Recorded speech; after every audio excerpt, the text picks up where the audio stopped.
शब्द, तो शब्द की भी चर्चा कर लिए हैं कि वर्णों और ध्वनियों के सार्थक मेल को शब्द कहते हैं। यह स्पेशल बन गया है। शब्द के जो है उत्पत्ति की दृष्टि से हम लोग पढ़ लिए हैं। उत्पत्ति के दृष्टि से शब्द कितने भेद थे? 4 थे। कौन कौन थे? तत्सम, दूसरा क्या था आपका? तत्भाव, और तीसरा क्या था? देशज, और चौथा क्या था आपका? विदेशज। ये चारों पढ़ा है कि ना पढ़ा? चलिए, उत्पत्ति की दृष्टि से सब हम लोग पढ़ लिए, कोई दिक्कत नहीं। तो आज जो हम लोग पढ़ेंगे उत्पत्ति की दृष्टि से नहीं, बल्कि कौन सा दृष्टि से हम लोग पढ़ेंगे? बनावट या रचना के दृष्टि से पढ़ेंगे शब्द के भेद। तो याद रखिए, बनावट और रचना के दृष्टि से अगर पूछेगा कि शब्द के कितने भेद हैं, तो 3 है। कितने हैं? 3। और अगर पूछ देगा उत्पत्ति के दृष्टि से शब्द कितने भेद हैं, तो ये 4 जो आप लोग पढ़ चुके हैं। तो बनावट और रचना के दृष्टि से शब्द के 3 भेद है। कौन कौन है? तो पहला आता है रूढ़। क्या आता है? रूढ़। और दूसरा जो आता है आपका योगी। दूसरा क्या आता है? योगी। और तीसरा जो होता है आपका योग रूढ़ होता है। क्या होता है आपका? योग रूढ़ होता है। तो चलिए इसको परिभाषा हम लोग चर्चा करते हैं। रूढ़ और योगी का योग रूढ़। ध्यान दीजिएगा, रूढ़ किसे कहते हैं? ध्यान दीजिएगा, रूढ़ किसे कहते हैं? रूढ़ शब्द किसे कहते हैं? जिसे खंड करने पर कोई अर्थ ना निकले। जिसे खंड करने पर कोई खंड करने का मतलब है कि उसको तोड़िएंगे हम लोग ना, तो अर्थ निकलता है ना, इसका कोई अर्थ ही नहीं निकलेगा। परिभाषा कुछ नहीं है, जिसका खंड करने पर कोई अर्थ ना निकले, यानी खंड करने पर कोई अर्थ ना निकले, कोई अर्थ नहीं निकले, उसे क्या कहेंगे हम लोग? उसे क्या कहेंगे? रूढ़ कहेंगे। क्या कहेंगे हम लोग? रूढ़ कहेंगे। उदाहरण के लिए आप देख लीजिए, उदाहरण में अगर चलते हैं, उदाहरण तो बताइए, नाक है ना, नाक तो ऐसे तोड़ेंगे तो क्या लगेगा? ना और का, ना के कुछ अर्थ होगा, का अर्थ कुछ अर्थ होगा? नहीं होगा।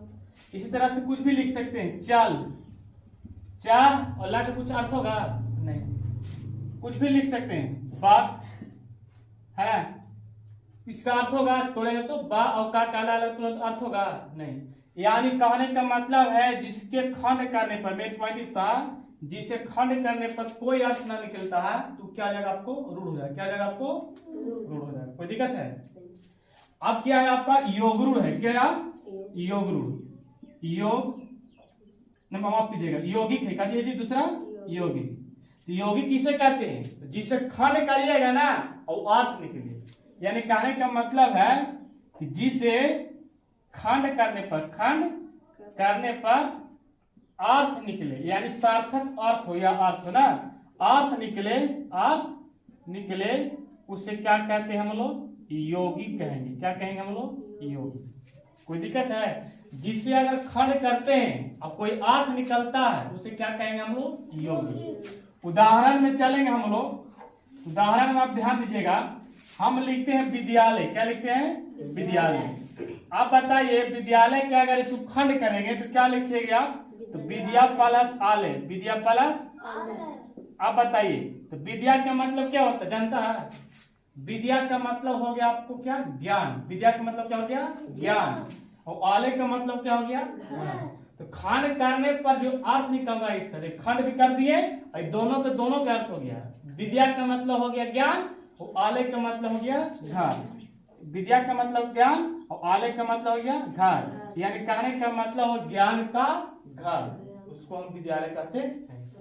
अब बोल रहे हैं कुछ विद्यालय हो गया ना, विद्यालय हो गया, और कौन सा हो जाएगा भाई? घुड़सवार। क्या जाएगा जी? घुड़सवार। इसको तोड़ेंगे तो घुड़ प्लस सवार। अब इसको अर्थ, तो इसको भी हो जाएगा। घुड़ के जो होते हैं, घोड़ा बोलिए, घुड़ क्या बोलते हैं? घोड़ा अर्थ हुआ, घुड़ का घोड़ा, और सवार यानी घोड़ा के जो सवार होता है, सवारी, उसको क्या कहते हैं हम लोग? घुड़सवार। समझा? यानी सीधी बात है, योगी किसे कहते हैं? जिसका अर्थ निकलता है तोड़ने के बाद उसको योगी कहेंगे, और जिसके खंड करने पर कोई अर्थ न निकले उसे क्या कहेंगे हम लोग? रूढ़ कहेंगे। क्या कहेंगे हम लोग? रूढ़ कहेंगे। कोई दिक्कत है? ये किस दृष्टि से हम लोग पढ़ रहे हैं? तो बनावट या रचना के दृष्टि से। अब बताइए कि इसको पहले भी पढ़े हैं, तो हाँ, उत्पत्ति के दृष्टि से हम लोग पढ़ लिए हैं।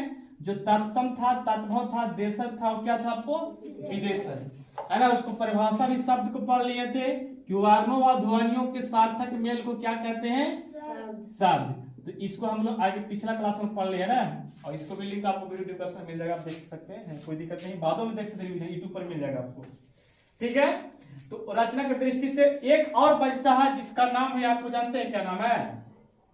उसको नाम है आपका योगरूढ़। क्या नाम है आपका? योगरूढ़। योगरूढ़ किसे कहते हैं?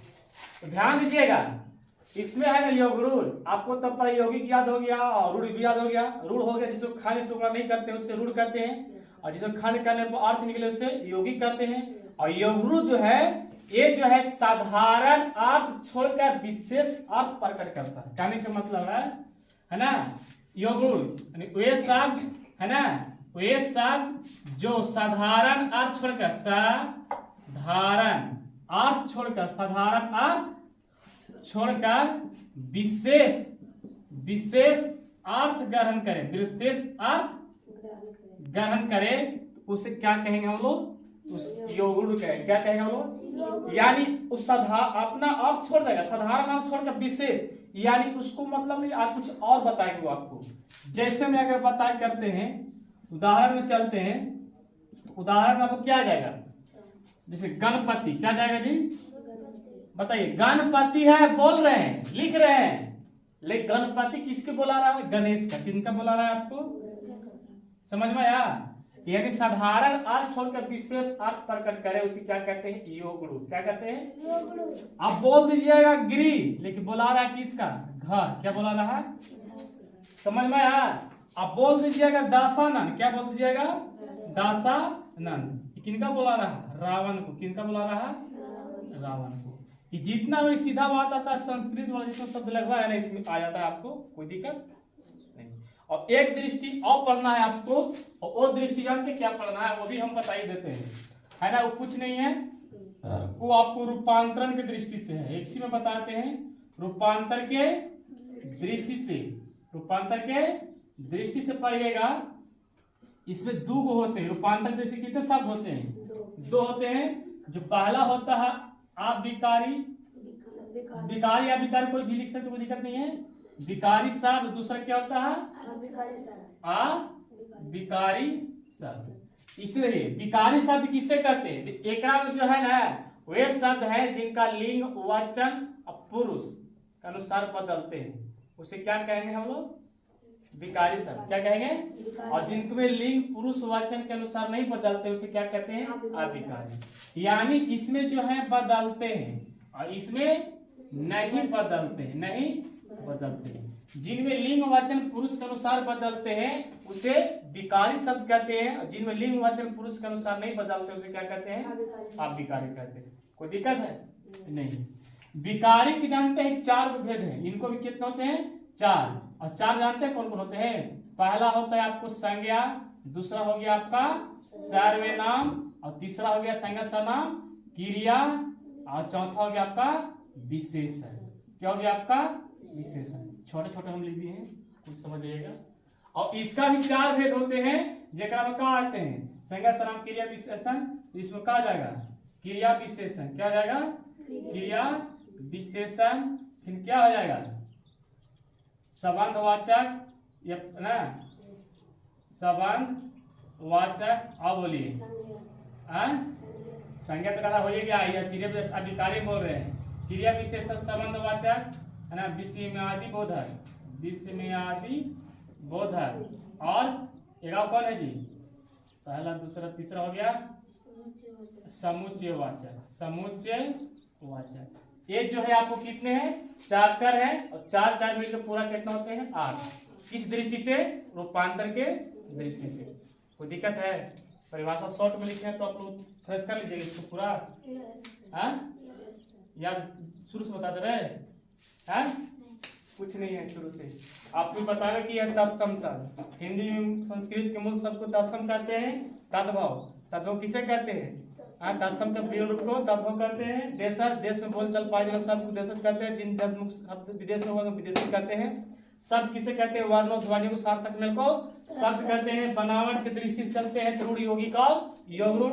रूढ़ किसे कहते हैं? जिसे खंड करने पर कोई अर्थ न निकले उसे रूढ़ कहते हैं। और यौगिक किसे कहते हैं? जिसके खंड करने पर अर्थ निकले उसे यौगिक कहते हैं। जैसे विद्यालय, विद्या प्लस आलय, है ना, घुड़सवार, घुड़ प्लस सवार, दोनों का दोनों अर्थ निकला।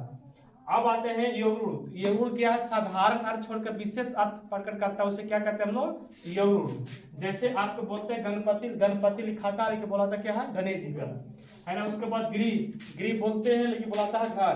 दासानन बुलाता है रावण। ये हो गया। इसके बाद हम चलते हैं रूपांतर की दृष्टि से शब्द कितने भेद हैं? तो दो बोलिएगा। आप विकारी चाहे विकारी, विकारी या अविकारी, ठीक है। विकारी जो होते हैं लिंग वचन पुरुष के अनुसार बदलते हैं। ये जो लिंग वचन पुरुष के अनुसार क्या होते हैं? नहीं बदलते हैं, है ना। ये इसको चार को भेद होता है, संज्ञा सर्वनाम क्रिया विशेषण, इसको भी चार को भेद होता है। मिला के दोनों कितना होता है? 8 हो जाता है। कोई दिक्कत है?